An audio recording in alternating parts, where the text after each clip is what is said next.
Hello, colleagues. In this coursework presentation of international procurement management, we are going to discuss the impact of COVID-19 on global value chains. We shall start off with the introduction of what global value chain is. It's a primary production that can be broken down into different activities, and these activities can be carried out in different countries. It might also tackle distribution, marketing of goods and services, which can also be broken down into simpler activities and can be carried out in different countries. COVID-19 has had a huge impact on global value chains, creating a lot of disruptions. And in this discussion, we intend to discuss lessons which have been learned due to the impact of COVID-19 and the strategies that lead firms and companies are putting in place to shield themselves against such crises now and in the future. I'll allow my teammates to carry on the discussion with the lessons that have been learned from the 19 pandemic. Shibuka? Thank you. Yes, good evening, colleagues. I'm going to talk about the buffer business model with additional inventory. What I mean with buffer stock is also referred to as safety stock, which is kept just in case of emergencies to keep the operations running, just in case there's some disturbances here or there. That could be as a result of the delay in deliveries or extended lead times. So it is very important for businesses to keep additional inventory, or what we call the safety stock, to push them through the days, through the waiting days, to keep them running. Thank you so much. Then another lesson is source materials near shore. Another lesson of source material near shore, again, yes. I'll talk about this point as well. Sourcing materials near shore is a way of where businesses tend to source material from suppliers who are very near to beat issues like extended lead times and even interrupted delays due to long distances of movement of raw materials from one country to another. So what companies, industries, organizations do is source materials from closer suppliers to shield them from the issues of the pandemic disturbing them. Okay, thank you very much. The other lesson that COVID-19 pandemic has brought to companies is the need for active trade partnerships. Big companies, for example, like Madivani, Bukola Chemical Industries, have really put a lot of financial and technical assistance to their partners. This is not just done as a by the way, it is done to make sure that they keep their partners close and to make sure when such crises like COVID-19 pandemic happen, they know people they can rely on. And that's a model that has been adopted. Zulaika can take us through this lesson. Okay, thank you. This lesson of firms have appreciated the role of integration and collaboration. It's during the COVID pandemic that different firms and countries came to know that collaborating with other organizations is important.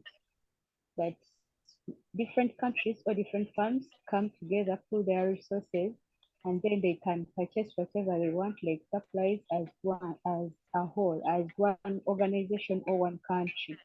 This helps to cut costs in transportation, and it's more important because it draws more opportunities between different firms. Thank you. Miriam? Yeah.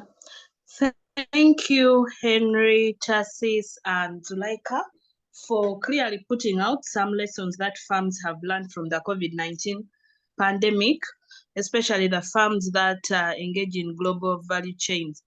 I want to stress that firms have learned the importance of automating their inventory management.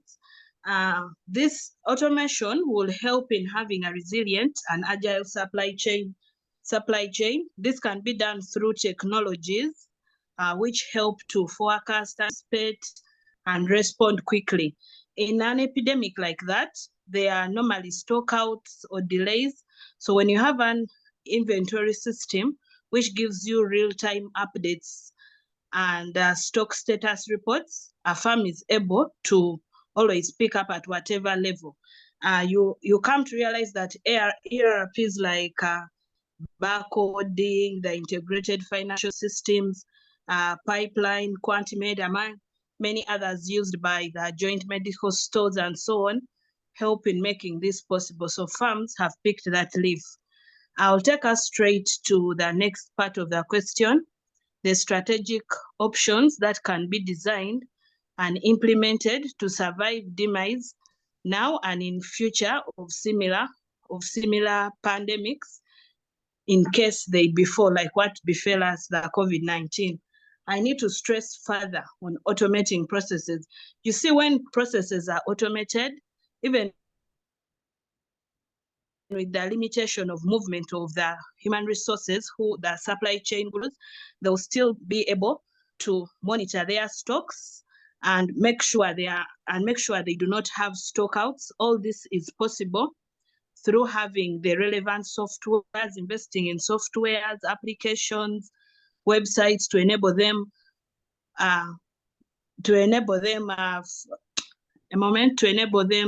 make orders when need arises and monitor the pipeline. I'll give chance to Tarsis to move on and tell us about the supply tiering. Over to you, Tarsis. Another strategy is supplier tiering. Supplier tiering is simply a way of making sure that companies focus on more important things and avoid wasting time by actually allowing many activities to be carried out by other tiers in the tiering process. So this eliminates disruptions in the delivery chain and creates more efficiency, which would be very useful in times of crises like COVID-19 pandemic.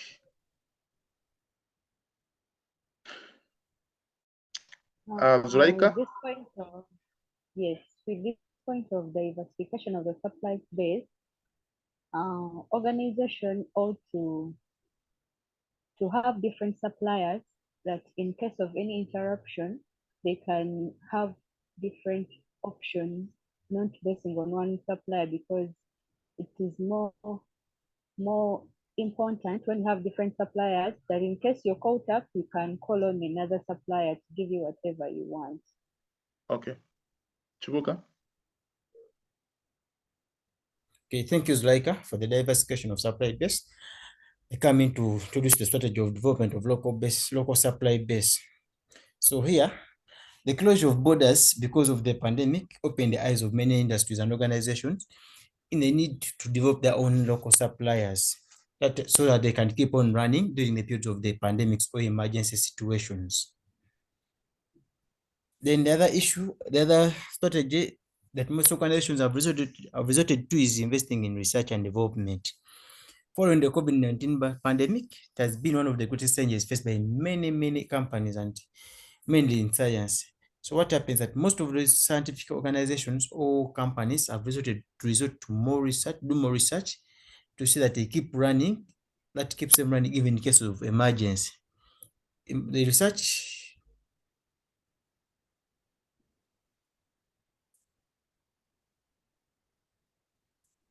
So I'll conclude by saying that no single company ever imagined the impact of COVID-19 could have on their own business operations. A number of companies faced challenges in the beginning of the pandemic, but later on they were able to readjust and keep their heads above the waters. Fortunately or unfortunately, many other companies did not survive the heat. They were forced to close down or reduce on their operation costs by cutting off some or laying off some workers. Today, individual companies and organizations have resorted to research and develop more strategies of seeing them keep in operation. Thank you so much. Thank you so much. And these are our references. This marks the end of our discussion.